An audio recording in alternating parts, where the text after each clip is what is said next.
নমস্কার, আমি সুদীপ।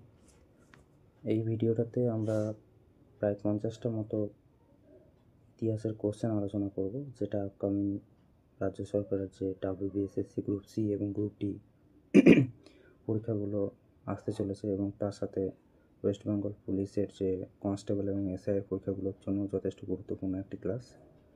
তো আমি এখানে কোশ্চেনগুলোকে খুব বেশি ডিটেলসে আলোচনা করব না। তোমরা জাস্ট এটাকে কটা করতে পারছো নিজেদের প্রিপারেশনটাকে একবার চেক করে নিতে পারো। তো আমি এখানে সঠিক উত্তরটা বলে দেবো, তার আগে তোমরা একটুখানি ভেবে নিজেরা উত্তরটা দেওয়ার চেষ্টা করবে। তো প্রথম কোশ্চেনটা স্টার্ট করি। নিম্নের কোন বইটি জ্যোতিষশাস্ত্র সম্পর্কিত? এখানে কোন বইটা জ্যোতিষশাস্ত্র সম্পর্কিত? তো তোমরা উত্তর দাও। হরশাস্ত্র। Next question. সাতবাহন বংশটির উৎপত্তি কোথায়? আরাবল্লী দক্ষিণে, বিন্ধ্য পর্বতের দক্ষিণে, সাতপুরা দক্ষিণে, নাকি সাতমালা পর্বতের দক্ষিণে? তো উত্তরটা হবে, বলো, বিন্ধ্য পর্বতের দক্ষিণে। ঠিক আছে। তারপর কৃষ্ণদেব রায় বিজয়নগরের একজন সব থেকে ইম্পর্ট্যান্ট রুলার। তো তিনি কোন শহরটি পত্তন করেন, মানে স্থাপনা করেন? তো বলো তোমরা। তো উত্তর হবে নাগলপুরা। ঠিক আছে। কোন চিহ্নটি বুদ্ধের গৃহত্যাগ চিহ্নিত করে? মানে গৌতম বুদ্ধের যে গৃহত্যাগটা, সেটা কোনটির দ্বারা সিম্বলাইজড করা হয়ে থাকে? তো উত্তরটা হবে ঘোড়া। বাকিগুলো তোমরা ট্রাই করো। ঠিক আছে। হিন্দু কলেজ কবে প্রতিষ্ঠা হয়? তোমরা জানো, যেটা এখন প্রেসিডেন্সি কলেজ, সেটার নাম আগে ছিল হিন্দু কলেজ। তো এই হিন্দু কলেজ কোথায়, মানে কত সালে প্রতিষ্ঠা হয়েছিল বলো? এটা হয়েছিল 1817 খ্রিস্টাব্দে রাজা রামমোহন রায় এবং ডেভিড এয়ারের প্রচেষ্টায়। শৈলেন্দ্র রাজারা কোন ধর্মের অনুরাগী ছিলেন?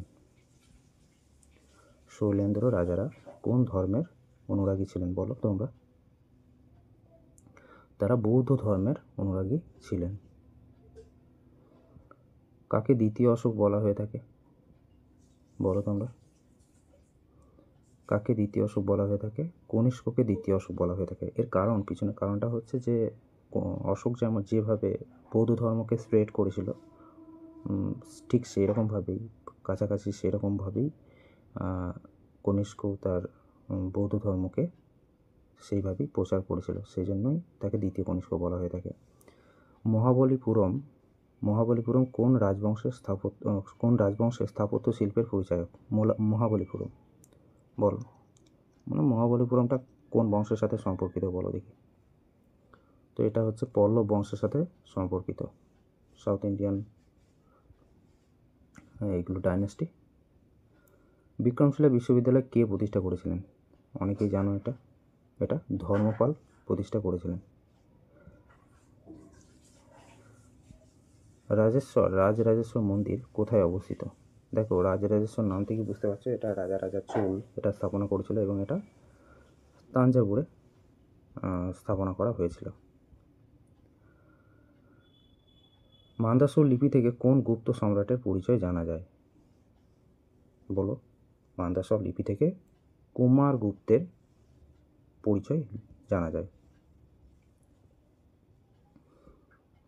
শাহনামা গ্রন্থের প্রণেতা ফিরদৌসী কোন সুলতানের সভাকবি ছিলেন? কোন সুলতানের সভাকবি ছিলেন? মোহাম্মদ গজনীর সভাকবি ছিলেন। কোন শিখ গুরু নেতৃত্বে রাজনৈতিক ও সামরিক বাহিনী গঠিত হয়? তবে এটা সবাই জানো, 10 নম্বর যে আমাদের শিখ গুরু ছিলেন, গুরু হরগোবিন্দ, গুরু গোবিন্দ সিং। আমি দাগ দিচ্ছি একটাতে আর একটা বলছি। গুরু হরগোবিন্দ সিং দশম গুরু আমাদের শিখ ধর্মের। তো তিনি একটি খালসা পন্থা চালু করেছিলেন, একটা রাজনৈতিক এবং সামরিক বাহিনী একটা স্থাপনা করেছিলেন রক্ষা করার জন্য, তাদের ধর্মকে প্রোটেক্ট করার জন্য। ঠিক আছে। তারপর থেকে কোনো কোনো ব্যক্তি গুরু হয়নি এবং তাদের যে গুরু গ্রন্থ সাহেব সেটাকেই তারা পরবর্তী গুরু হিসাবে মেনে নেয় এবং তারপর থেকে ওটাকেই গুরু হিসাবে মানা হয়ে থাকে। 10ই মে 1857-তে সিপাহীরা কোথায় বিদ্রোহে ভেঙে পড়েছিল? অ্যাকচুয়ালি এটাই হচ্ছে সেই ডেট যে ডেটে সিপাহী বিদ্রোহ স্টার্ট হয়েছিল।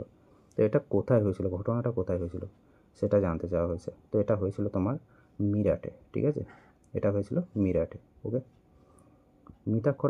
মিতাখরা আইন কে রচনা করেছিল? অ্যাকচুয়ালি মিতাখরাটা কে রচনা করেছিল সেটা বলো দেখি। তো এটা করেছিল কে? বিজ্ঞানেশ্বর, ঠিক আছে? সিইউকি কে লিখেছিলেন? সিইউকি হিউয়াংসাং লিখেছিলেন। সিইউকি ফাহিম লিখেছিলেন ফৌকিউকি, আর মেগাস্তিনিসের হচ্ছে ইন্ডিকা। তৃতীয় বৌদ্ধ সঙ্গীত কার আমলে অনুষ্ঠিত হয়েছিল?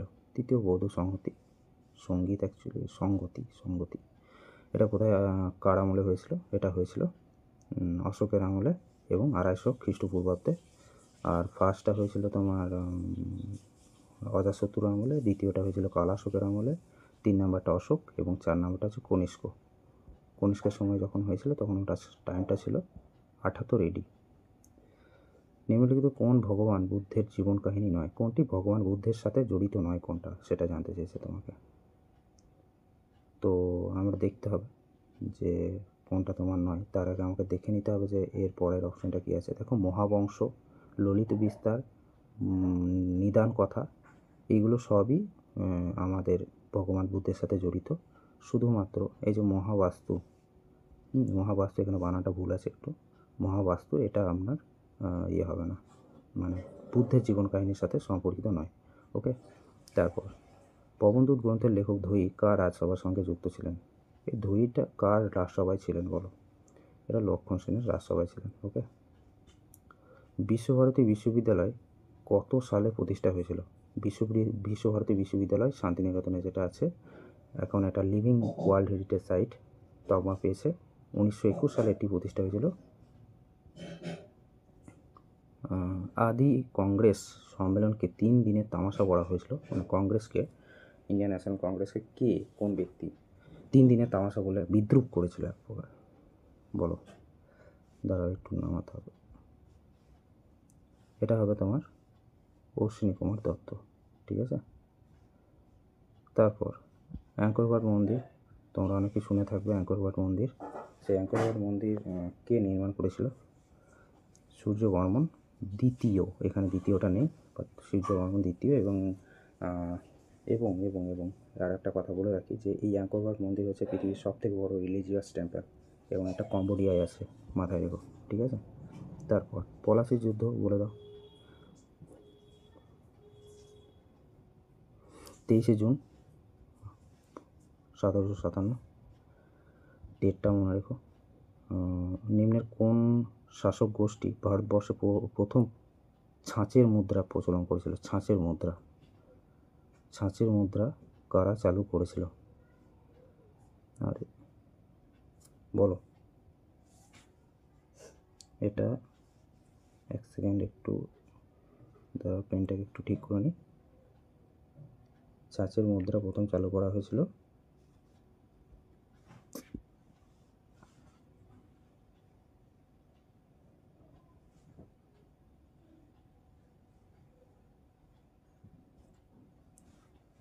ওকে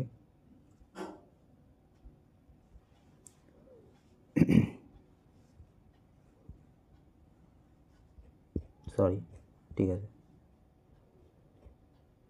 গান্ধার শিল্পরীতিতে ভাস্কর্য প্রস্তুত করতে কোন উপাদানটি ব্যবহার করা হতো না?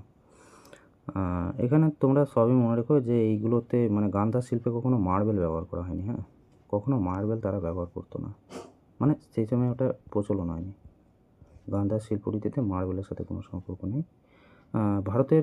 ভারতে প্রথম কে প্রকাশ্যে ইনকলাব জিন্দাবাদ ধ্বনি উচ্চারণ করেছিলেন? ইনকলাব জিন্দাবাদ এই ধ্বনিটা প্রকাশ্যে কে করেছিল বলো?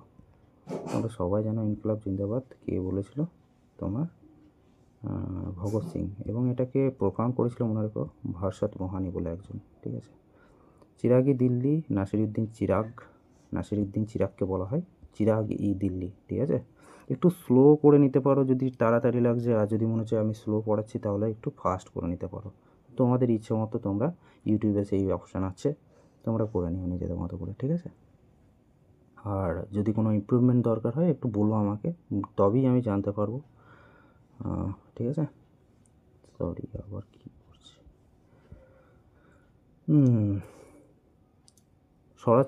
স্বরাজ পার্টির প্রতিষ্ঠাতা কে ছিল? স্বরাজ পার্টির প্রতিষ্ঠাতা ছিল কে? প্রতিষ্ঠাতার সভাপতি কে ছিল? দেখো সভাপতি বলেছে চিত্তরঞ্জন দাস। মতিলাল নেহেরু। মতিলাল নেহেরু কিন্তু এর সাথে যুক্ত ছিলেন, মানে 1923 সালে যখন সভাটা হয়েছিল, ফার্স্ট স্বরাজ পার্টির যে সভাটা হয়েছিল, তখন সভাপতি ছিলেন, ফার্স্ট সভাপতি ছিলেন চিত্তরঞ্জন দাস, সম্পাদক তোমার মতিলাল নেহেরু। তো প্রতিষ্ঠা এরা দুজনে মিলেই করেছিল। চট্টগ্রাম অস্ত্রাগার লুণ্ঠন। চট্টগ্রাম অস্ত্রাগার লুণ্ঠন, সূর্য সেন মাস্টারদা, তোমরা সবাই জানো, 1930 খ্রিস্টাব্দে। ঠিক আছে, কত খ্রিস্টাব্দে? 1930 খ্রিস্টাব্দে। নিম্নের কোন জোড়াটি সঠিক? বলো বলো, একটু টাইম নাও, এটা বলো দেখি। এটা নিম্নের কোনটা সরু? পুরুষ সাতবাহন, সকল, ইন্দো গ্রিক, আর প্রতিষ্ঠানপুর, শুঙ্গ, পাটলিপুত্র, শক। তবে তোমরা বুঝতেই পারছো এইটাই একমাত্র সঠিক, বাকিগুলো ভুল আছে। পুরুষের সাথে সাতবাহনের কোনো সম্পর্ক নেই, প্রতিষ্ঠান, শুঙ্গ এরকম কোনো কিছু হয় না, আর পাটলিপুত্র শকও নয়। লীলাবতীর ফার্সি অনুবাদ কে করেছিল? লীলাবতীকে ফার্সি ভাষায় অনুবাদ কে করেছিল? ফৌজি করেছিল। ঠিক আছে, ফৌজি লীলাবতীকে ফার্সি ভাষায় অনুবাদ করেছিল। কোন বছর বেসিনের শক্তি হয়েছিল? বেসিনের শক্তি কোন বছর হয়েছিল বলো? 1882 খ্রিস্টাব্দে মারাঠাদের সাথে হয়েছিল, ঠিক আছে, ইংরেজদের।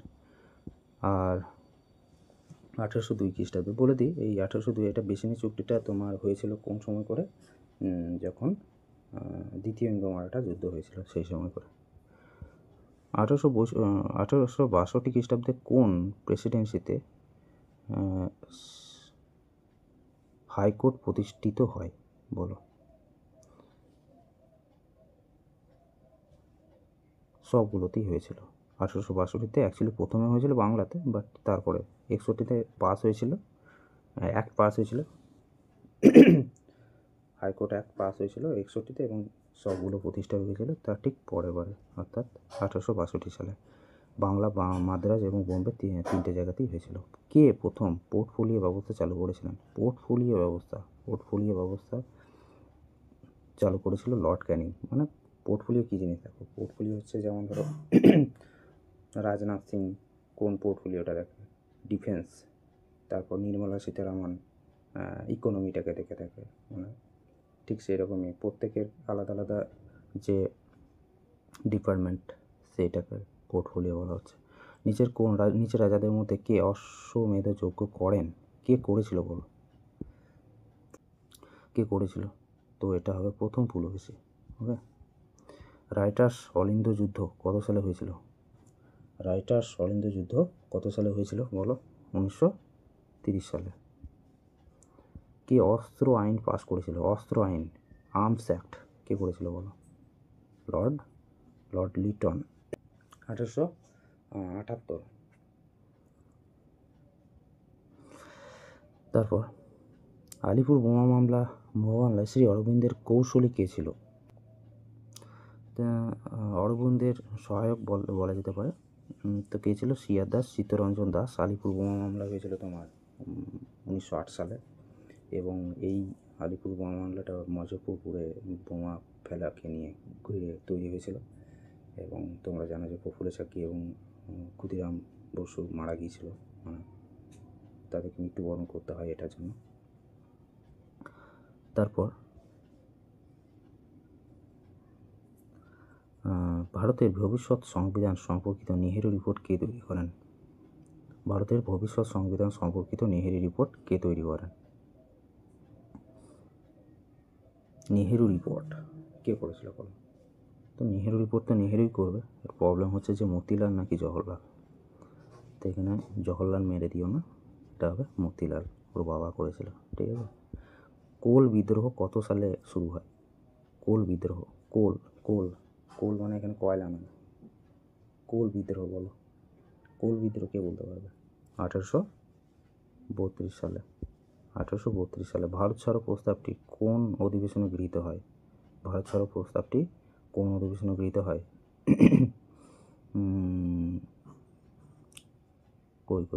সরি ওয়ার্ধা। কেশবচন্দ্রকে ব্রহ্মানন্দ উপাধি কে দিয়েছিলেন? কেশবচন্দ্রকে ব্রহ্মানন্দ উপাধি কে দিয়েছিলেন? কেশবচন্দ্রকে ব্রহ্মানন্দ উপাধি দিয়েছিল দেবেন্দ্রনাথ ঠাকুর।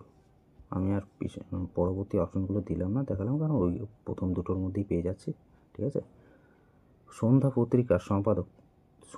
পত্রিকার সম্পাদক কে ছিল বলো? বিবি উপাধ্যায়, ব্রহ্মবান্ধব উপাধ্যায়। প্রথম মহিলা বিশ্ববিদ্যালয় কোথায় হয় বলো? প্রথম মহিলা বিশ্ববিদ্যালয় পুনেতে হয়েছিল। ঠিক আছে। আদিনা মসজিদের নির্মাতা কে? আদিনা মসজিদের নির্মাতা কে বলো? আদিনা মসজিদের নির্মাতা কে? আদিনা মসজিদ বাংলার পান্ডুয়াতে রয়েছে, অনেকেই জানো হয়তো। এটা সিকান্দার শাহ করেছিল। ঠিক আছে, সিকান্দার শাহ। ম্যাঙ্গালোরের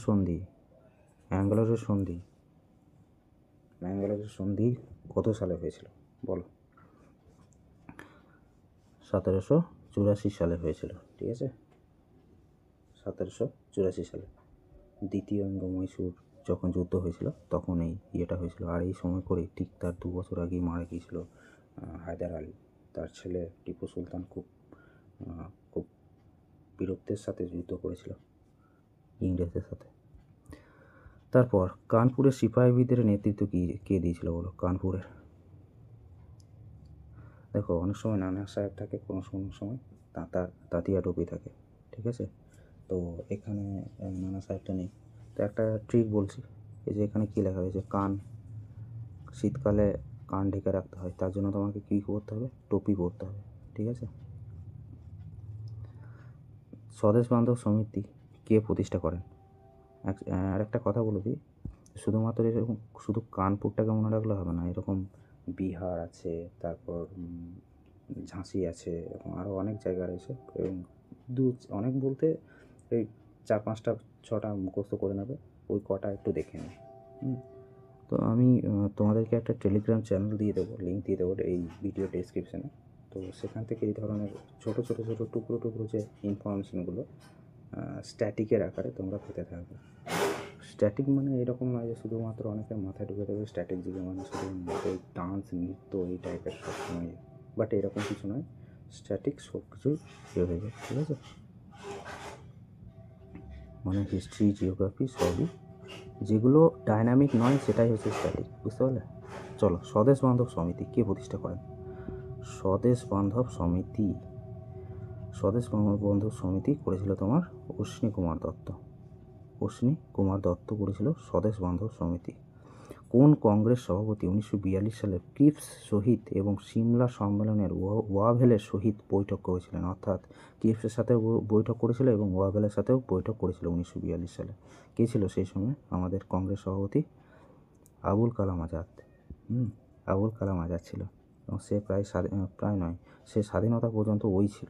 ঠিক আছে, কোনো চেঞ্জ হয়নি, সব থেকে লং ডিউরেশন ধরে এই ছিল আবুল কালাম আজাদ, যিনি কে আমাদের ভারতের প্রথম শিক্ষামন্ত্রী। সারা ভারত কিষাণ সভার প্রথম অধিবেশন সভাপতিত্ব করেছিল অল ইন্ডিয়া কিষাণ সভা। কে করেছিল বলো? অল ইন্ডিয়া কিষাণ সভার সভাপতিত্ব করেছিল কে? তো আমি পরের অপশন দুটো দেখাচ্ছি না, কারণ অপশন বি সহজানন্দ সরস্বতী। আর এটা আমি বলে দিচ্ছি, 1936 সালে এই অল ইন্ডিয়া কিষাণ সভা প্রতিষ্ঠা হয়েছিল। ঠিক আছে, তো আমি যেটা বলতে চাই তোমাদের, এটা আমার ফার্স্ট ভিডিও এই চ্যানেলে, তোমরা একটু ফিডব্যাক দিও আর কীরকম করলে ভালো হবে। তো আমি তোমাদের বলে দিতে চাই যে WBP এবং WBSSC গ্রুপ সি এবং ডি এর জন্য রেগুলার ক্লাস এখানে আসতে থাকবে, এবং কোশ্চেনগুলোকে খুব ভাইটাল আনবো। এমনটা নয় যে খুব সহজ নিয়ে চলে আসবো এবং তোমরা সেই জাস্ট নিজেকে কয়েকটা সহজ কোশ্চেন করিয়ে দিয়ে নিজেকে বলবো যে হ্যাঁ দেখো তোমরা সব জানো, এরকম নয়। এখানে কিছু ইজি কোশ্চেনও থাকবে, কিছু হার্ড কোশ্চেনও থাকবে, কিছু নতুনও শিখতে পারবে, কিছু রিভাইজও হবে। তো রোজই কতক্ষণ টাইম নেব? অল্প কিছুক্ষণ টাইম, তো তোমরা এটাকে করতে থেকো, ঠিক আছে।